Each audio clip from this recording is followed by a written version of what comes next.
En semanas pasadas hemos estado nosotros estudiando sobre el trabajo y hoy vamos a despegarnos, no cambiar el tema, pero sí despegar a otra dimensión. ¿Por qué? Porque trabajar como una dinámica o una disciplina humana para producir los resultados del trabajo es bueno, pero de ninguna manera es nuestro objetivo y de ninguna manera es a lo que le estamos tirando, ni siquiera en esa serie de enseñanzas. Porque uno puede trabajar, ganar dinero y mantenerse sin seguir a Cristo, pero nosotros seguimos al Señor. Entonces hoy queremos despegar de lo que hemos estado hablando a la dimensión a donde Dios nos está llamando a través de esta serie de palabras. Le voy a pedir que empecemos en Efesios en el capítulo 6. Ahora, Titi y yo estamos platicando acerca de este pasaje. Es interesante porque este es un pasaje paralelo a Colosenses 3 que vimos en nuestra serie de estudios sobre el trabajo, pero aquí se extiende considerablemente más. Y voy a empezar a leer a partir del versículo 5 y dice así: siervos, diga conmigo siervos. Me gusta la palabra, dígalo de nuevo, siervos. ¿Qué es un siervo? Bueno, literalmente la palabra es esclavo, ¿verdad? Y la Escritura usa esa palabra para referirse a los que seguimos a Cristo. Somos esclavos de Cristo y también había esclavos en su tiempo, ¿verdad? Siervos, es más bonito la palabra siervos, pero habla de personas que han sido compradas para servir a otros, ¿sí? Siervos, obedezcan a sus amos terrenales con temor y temblor, con sencillez de su corazón, como a Cristo. Wow. Siervos, obedezcan a sus amos terrenales con temor y temblor, con sencillez de su corazón, como a Cristo. Qué fuertísima instrucción. Sirvan a sus amos, obedezcan a sus amos. Esta es gente que no les pagaba. Obedezcan, los dice, con temor y temblor. Si yo me quedo en obedezcan a su patrón, pues sí, ni modo, hay que obedecer al patrón, ¿verdad? Así dice la Biblia. Pero eso no es el sentir que nos da este pasaje. Nos presenta el espíritu en que nosotros nos relacionamos con las personas que están en autoridad sobre nosotros. Y el espíritu en que nos relacionamos es un espíritu de temor y reverencia. No de queja, no de gente igualada, no de gente opinionuda, sino con temor y reverencia. Luego añade esta frase tan impresionante, dice, con sencillez de su corazón, como a Cristo. Tengo otros 30 pasajes que ver, no me importa si no veo ninguno de ellos, con tal de que oigamos este. Porque dice que tú y yo tratemos a nuestro patrón, a nuestro profe, en el caso de mujeres a su marido, en caso de hijos a sus padres, dice, como al Señor.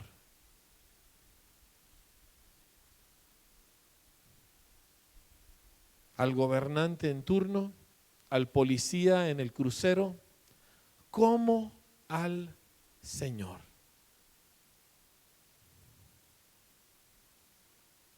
Cambia dramáticamente la dimensión de todo lo que hemos platicado, no aquí en el púlpito, pero las conversaciones que he oído al respecto del trabajo después.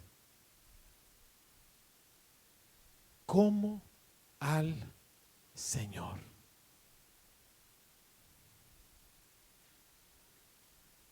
No es el único lugar en la Escritura donde dice algo similar.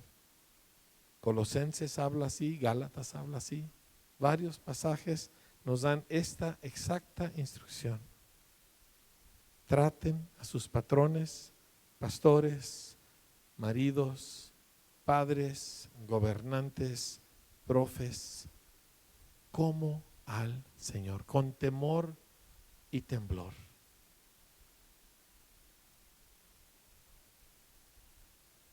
No sirviendo al ojo como los que quieren agradar a los hombres, sino como siervos de Cristo, de corazón haciendo la voluntad de Dios, sirviendo de buena voluntad como al Señor y no a los hombres, sabiendo que el bien que cada uno hiciere, ese recibirá del Señor, sea siervo o sea libre. 3 veces diciéndonos como al Señor, como a Dios, como a Cristo, siervos de Cristo.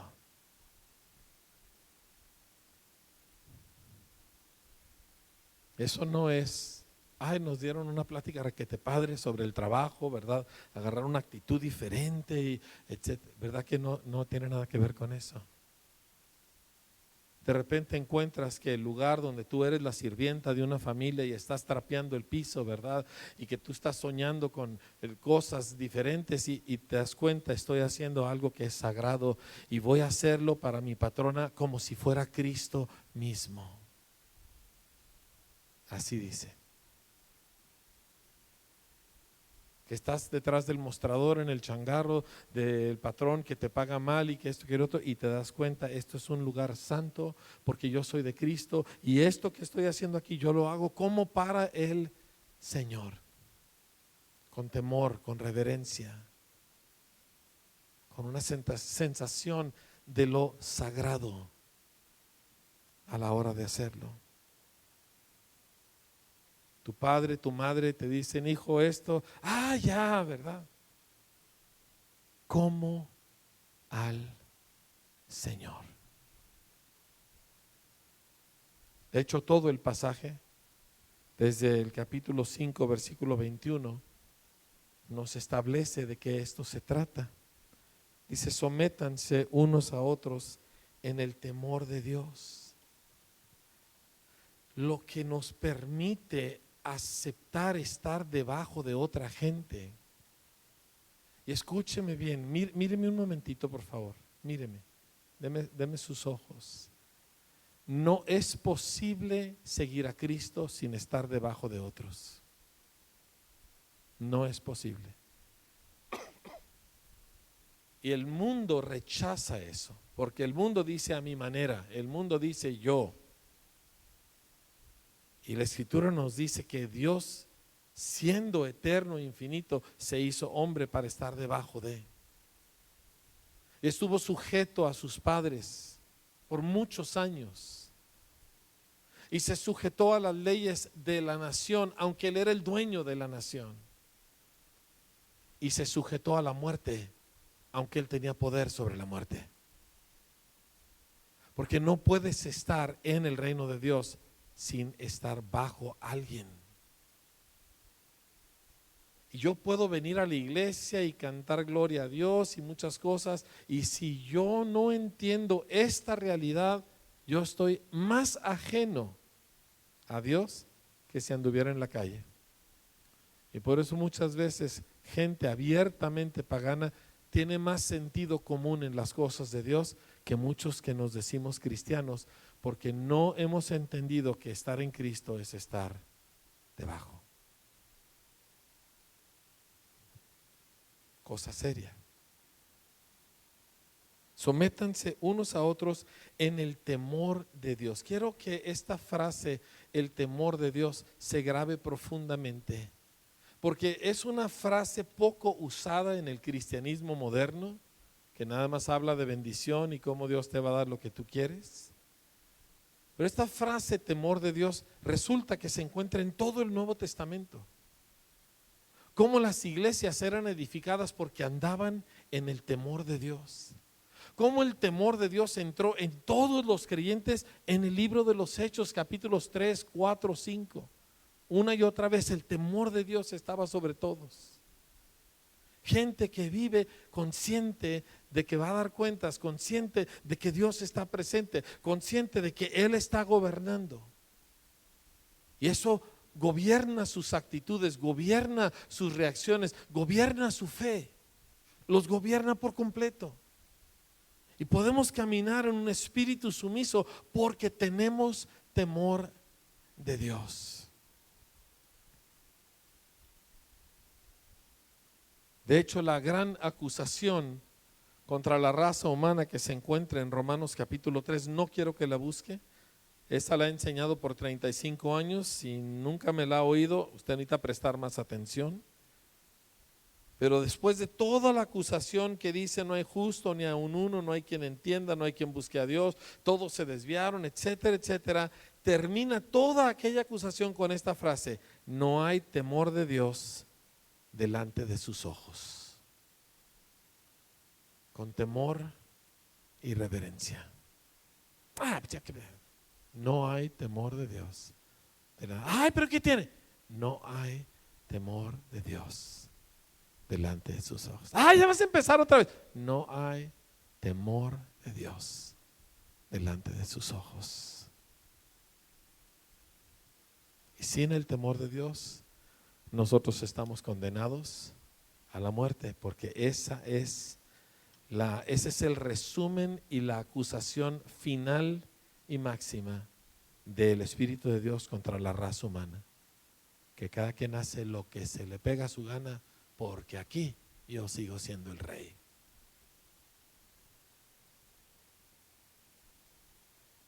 Mis hermanos, Cristo radicalmente cambia toda nuestra forma de funcionar. Y si yo quiero retener algo de lo que yo funcionaba y era antes de Cristo, lo hago para daño propio, lo hago para perjudicarme a mí y perjudicar a otros, porque Cristo literalmente va a cambiar todo. De modo que si alguno está en Cristo, nueva criatura es. Las cosas viejas pasaron, he aquí, ¿cuántas? Todas son hechas nuevas. No queda nada igual. El temor de Dios es el punto de partida para todos nosotros. Ahora, le voy a dar algunos versículos que usted puede anotar, que no vamos a tener tiempo de buscar. Dice en Romanos 6:22, nada más anótelo. Dice: ahora que han sido libertados del pecado y hechos siervos de Dios. Diga conmigo: siervos de Dios. Ya vimos como a Cristo, siervos de Cristo, como al Señor. Ahora aquí dice siervos de Dios. Tienen por su fruto la santificación y como fin la vida eterna.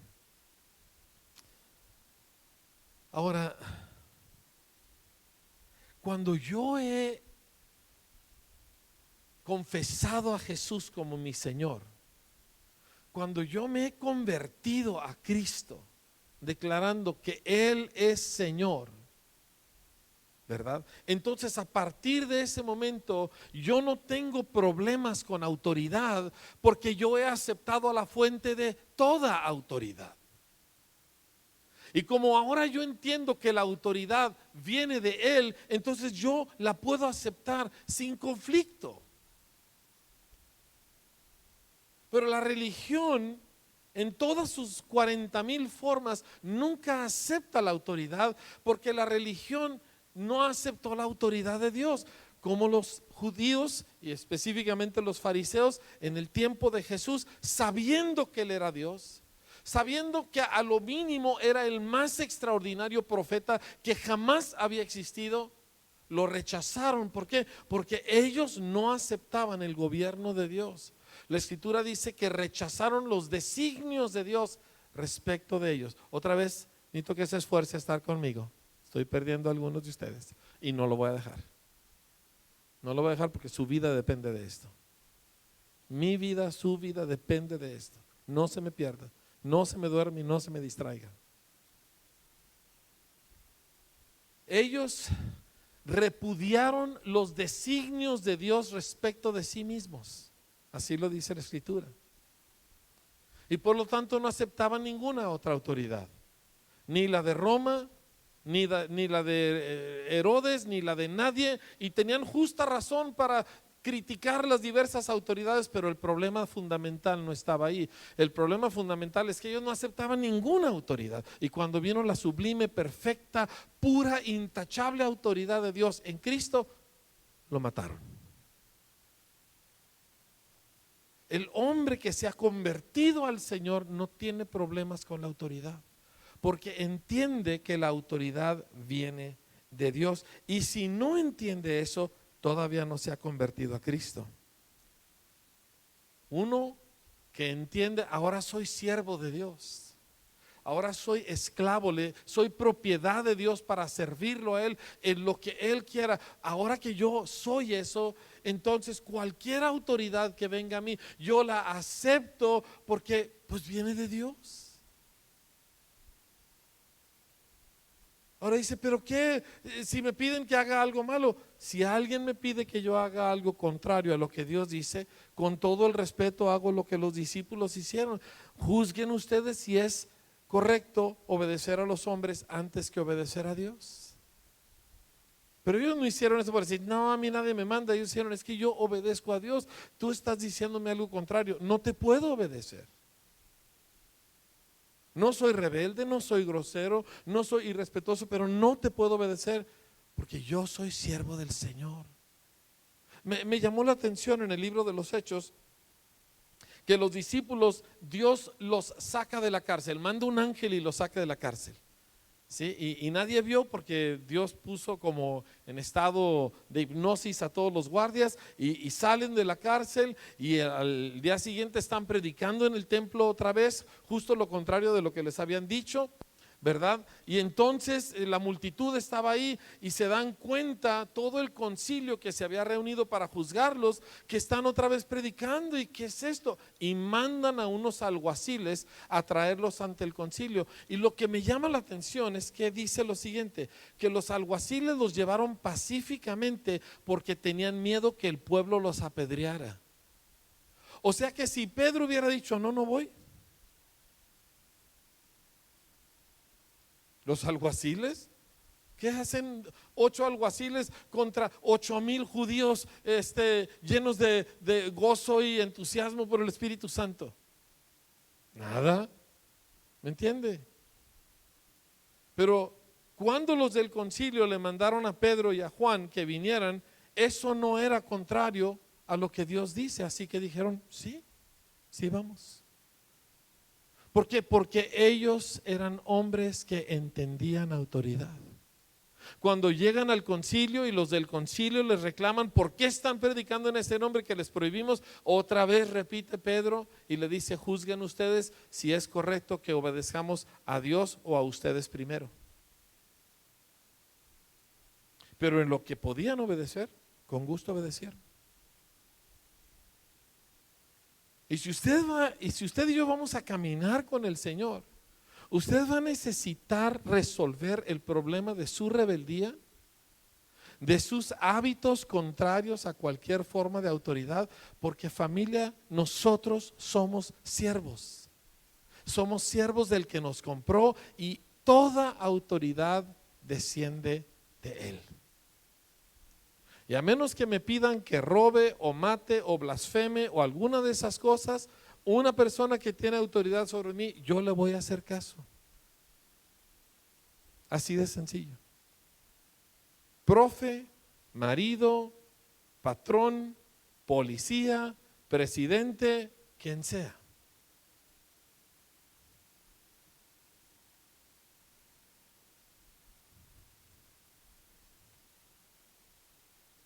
Déjeme continúo un poquito más con una pregunta. Y quiero que en esta pregunta seamos muy, muy honestos con nosotros mismos. No quiero que levante su mano ni nada, pero sí quiero que sea honesto. Y nuevamente, otra vez, quiero toda su atención. Toda su atención, nadie se me distraiga. ¿Es esta tu vida? ¿Es esta una descripción de tu vida? La búsqueda de la voluntad de Dios, donde tu objetivo es obedecerle en todo. donde tu objetivo es no dejar nada de tu vida fuera de su voluntad. Otra vez, los necesito conmigo, sus ojos acá, 2, 3 de ustedes acá conmigo. Voy a volver a hacer la pregunta, no se me duerma, caballero, todo mundo despierto, todo mundo atento. Mire, mi teléfono, dale un codazo, mi reina, ¿sí? Lo necesito despierto, todo mundo, no se me duerma. ¿Por qué? Porque nuestra vida está en la balanza. Dígale a su vecino, tu vida está en la balanza. Dele un codazo y dígale, tu vida depende de esto. Esto es en serio, familia. La pregunta va de nuevo, présteme atención. ¿Es esta tu vida, la búsqueda de la voluntad de Dios? Donde tu objetivo es obedecerle a Él en todo. Donde tu objetivo es no dejar absolutamente nada fuera de su voluntad. ¿Es esta la descripción de tu vida? Ay, yo soy cristiano. ¿Es esta la descripción de tu vida? Ay, gloria a Dios, me encanta la música de. ¿Es esta la descripción de tu vida? Porque nosotros somos siervos de Dios. Romanos 6:22 nos dijo que habiendo sido libertados del pecado, ahora venimos nosotros a ser esclavos del Señor. Y la vida de un esclavo es hacer lo que su amo quiere. Y cuando no sabe, pregunta y averigua. Estaba pensando, por ejemplo, hace ratito solicité hospedaje a una voz y lo que pasa por la mente de nosotros es, ay, pues no sé si tengo ganas de ahorita tener gente en mi casa, o pues no sé si tengo realmente espacio, no, es que yo tengo ahorita otros planes de hacer otra cosa, y en ningún momento te detienes y dices, Señor, ¿tú quieres que yo hospede gente para este evento? O sea, ¿cómo te atreves a tomar una decisión sin preguntarle a tu dueño? ¿Cómo te atreves a determinar el uso de tu tiempo, de tu cuerpo, de tus bienes, sin preguntarle al que es tu dueño? ¿En qué momento te independizaste de él, donde tú, al igual que Adán, transgredes el pacto para vivir una vida de maldición, porque no se te ocurrió que era importante preguntarle a él qué quiere él?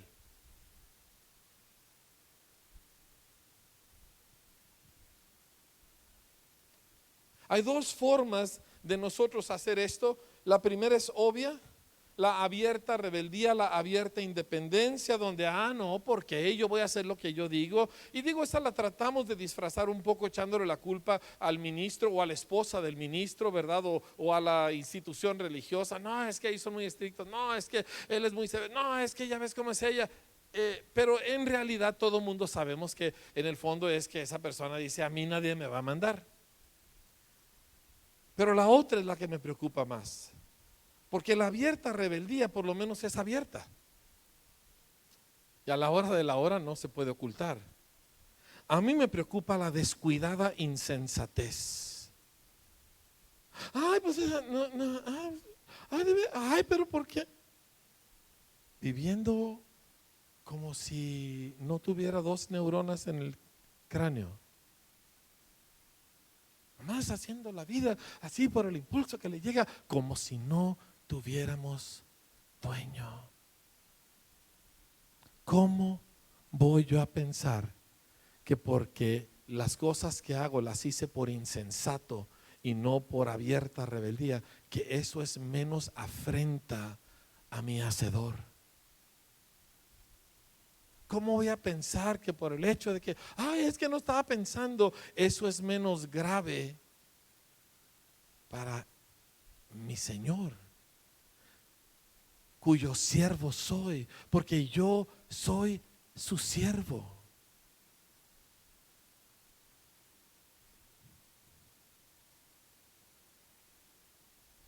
La insensatez, para aquellos de ustedes que no lo sepan, está en la lista de pecados que Jesús dijo que salen del corazón malo. De donde mismo dijo que salen los adulterios y los robos, dijo también sale la insensatez. Gente que vive insensata, así sin pensar y que nomás anda eso. la Biblia, Jesús dijo que su corazón está podrido de maldad. O sea que no es así por tonto, es así porque a mí nadie me va a decir cómo voy a hacer. Es cosa muy seria.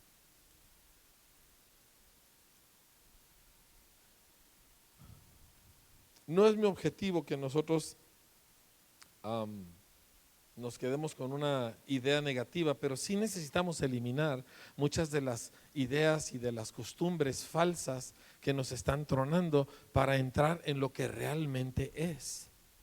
Porque a final de cuentas Dios tiene un plan y tiene un camino que es de extraordinaria bendición, pero sí necesitamos despojarnos de muchas de estas cosas en donde nosotros muchas veces andamos metidos.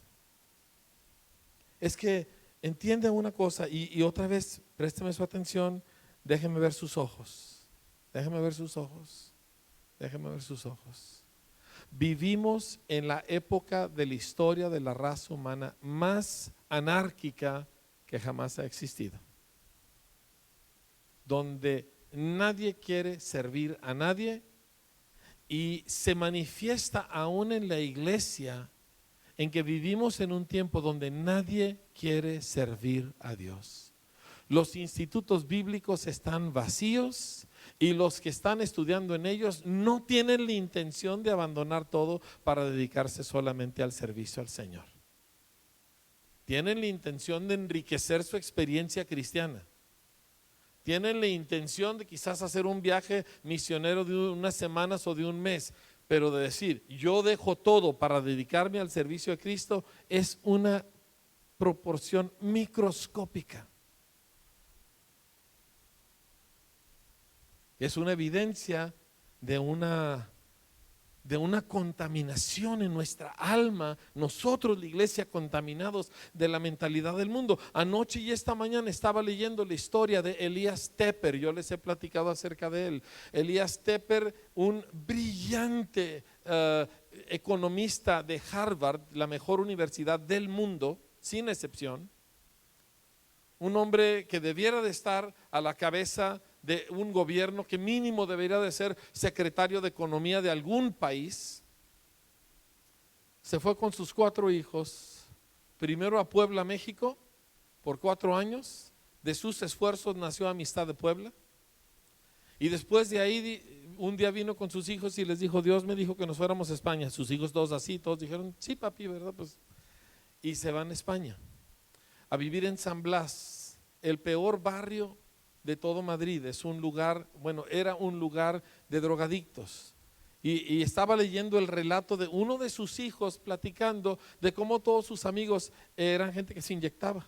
Y si todos les podías ver todas las marcas en todas las venas de todo el cuerpo donde ellos inyectaban la heroína, dice, y ahí crecieron. Y ves las fotos de estos 4 niños güeritos, el pelo casi blanco de lo güeros que eran, ¿verdad? En medio de la más espantosa podredumbre de sociedad.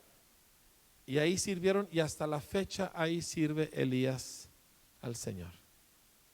Y las familias de los dos, la familia de él era familia judía, porque Elías fue criado judío, él nació y fue criado judío, y su esposa venía del norte de Carolina, era una muchacha de familia cristiana, y las dos familias se opusieron salvajemente al deseo de estos dos de ser misioneros y servir al Señor, pero no los pudieron detener y entregaron su vida al servicio del Señor.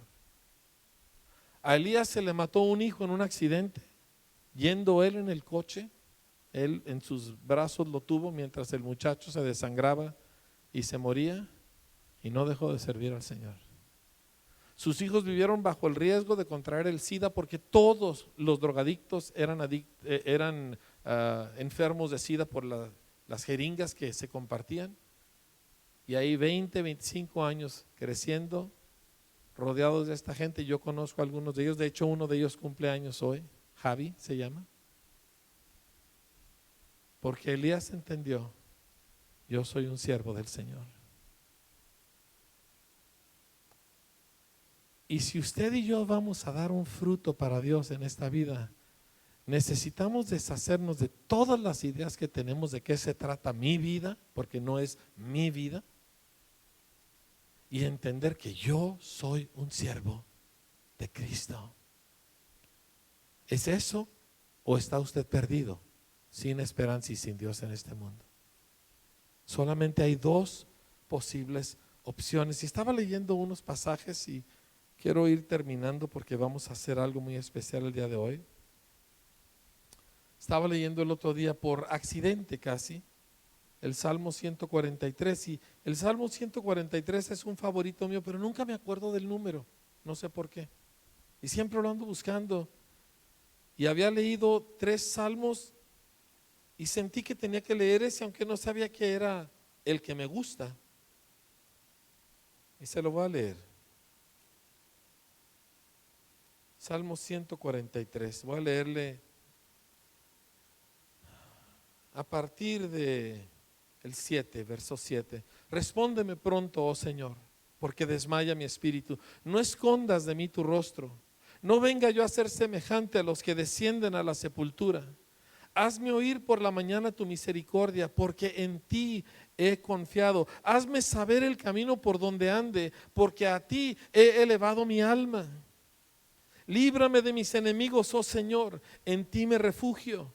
Enséñame a hacer tu voluntad, porque tú eres mi Dios. Tu buen espíritu me guíe a tierra de rectitud. Por tu nombre, oh Señor, me vivificarás. Por tu justicia sacarás mi alma de angustia. Por tu misericordia disiparás a mis enemigos y destruirás a todos los adversarios de mi alma, porque yo soy tu siervo. Yo quiero decirle algo desde lo profundo de mis entrañas. Yo soy un siervo del Señor. Y no es porque estoy parado en la plataforma y tengo micrófono. Yo soy un siervo de Dios. Yo amo al Señor. Yo no puedo tener ni pensar ni concebir de una vida que no sea exclusiva y absolutamente dedicada al servicio de la voluntad y de los propósitos de Dios. Yo soy un siervo de Dios. No tiene nada que ver con el pastorado, no tiene nada que ver con una posición que yo tenga en alguna organización. Yo soy un siervo de Dios desde el día que Cristo tocó mi vida, hace 35 años y medio. Y por eso yo puedo orar ese salmo. Yo no siempre voy a ser pastor. La vida tiene sus movimientos, Dios tiene sus planes. Siempre voy a ser un siervo de Dios. Siempre. Así me dedique yo a lo que me dedique para ganar dinero, siempre voy a ser un siervo del Señor.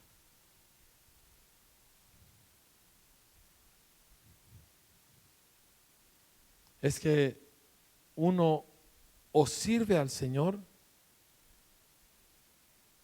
o va a servir cosas que no quisiera haber servido. Josué lo dijo así: si mal les parece servir al Señor, está bien, escojan hoy a quién quieren servir.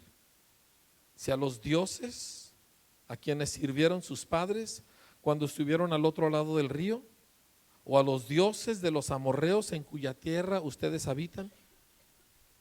Pero yo y mi casa serviremos al Señor. Yo y mi casa vamos a servir al Dios que nos creó. Pero la idea, escúchenme jóvenes, la fantasía de que tú puedes vivir una vida donde no sirves al Señor y no sirves a los demonios es una mentira, porque solo hay esas dos opciones. O sirves al Señor o sirves a los demonios. No hay otra alternativa. Hasta Bob Dylan, el cantante americano, lo puso en uno de sus primeros cantos hace 1977-78. Tienes que servir a uno de los dos. No hay tal cosa como un terreno neutral. Eso de que yo sigo siendo el rey es la idiotez más grande que jamás alguien ha escrito. O sirves a uno o sirves a los otros. pero no hay tal cosa como con que yo no sirvo a nadie.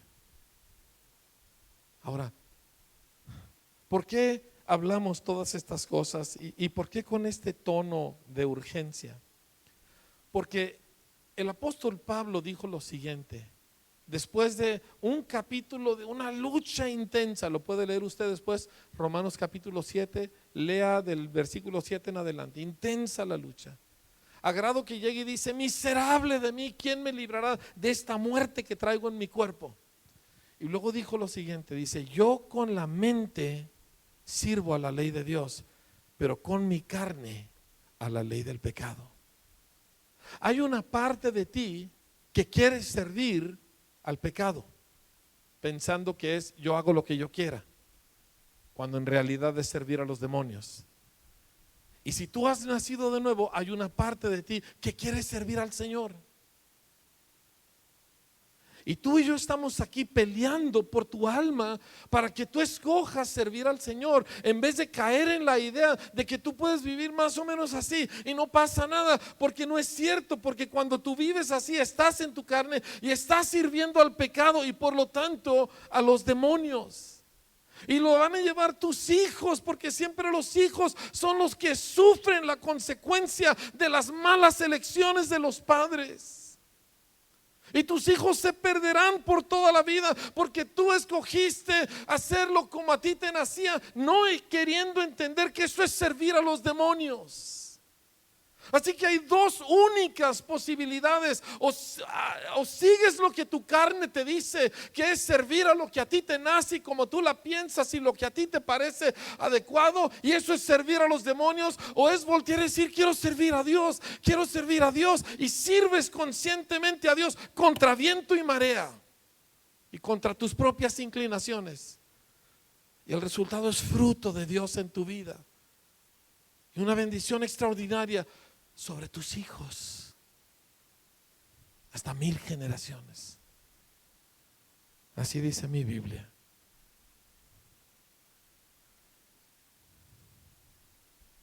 Así que escoge hoy a quién servirás. Si a los demonios que sirvieron nuestros padres, que no conocían otra cosa, que algunos quizá pensaban que servían a Dios, pero realmente no era así. O si vas a servir al Dios que envió a su Hijo a la tierra para redimirte a precio de sangre, su sangre. Son las únicas dos alternativas. No hay un camino intermedio. Tú puedes bloquearte. Es uno de los hábitos más fuertes de la iglesia moderna, es bloquearse a lo que no le gusta. Es impresionante la capacidad del creyente cristiano moderno para totalmente cerrar su mente a lo que no quiere oír. Y tú puedes hacer eso. Pero no puedes decir que no se te dijo. Y no puedes fingir demencia y usarla de excusa a la hora de la hora. Tú puedes salirte de aquí, ya se acabó la reunión y vámonos a otra cosa, y dónde vamos a comer y qué película vamos a ver, y ya te bloqueaste, porque eso hacemos los seres humanos, porque no hay temor de Dios. Porque me dijeron, porque me dieron un consejo, porque me lo enseñaron en la Biblia y me voy, ya. Vamos a ver en qué nos entretenemos, qué dice el Twitter, ¿verdad? ¿Qué dice en el Face? Pero eso no lo hiciste accidentalmente, lo hiciste porque tú no querías prestarle atención a lo que Dios nos está hablando. La vida no es juego, familia. La vida no es un juego. El Espíritu Santo nos está atrayendo porque hay alguna parte de nosotros. Si tú has nacido de nuevo, si tú no has nacido de nuevo, oportunidad te daremos. Pero si tú has nacido de nuevo, hay una parte de ti que quiere servir a Dios. Y hay una parte de ti que quiere hacer lo que le da su gana. Y no puedes complacer a las dos. Porque no se puede. Y tú vas a tener que sacrificar una de esas dos. Tú vas a tener que sacrificar el hacer lo que a ti te place, lo que tú piensas y opinas, o vas a sacrificar el servir a Dios, porque no puedes tener las dos juntas.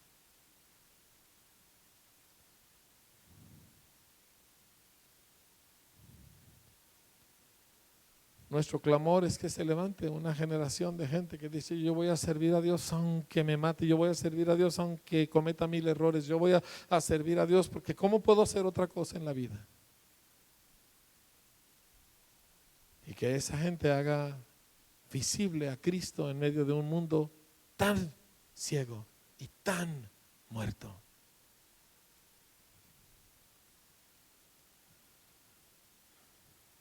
Hay una última cosa y luego quiero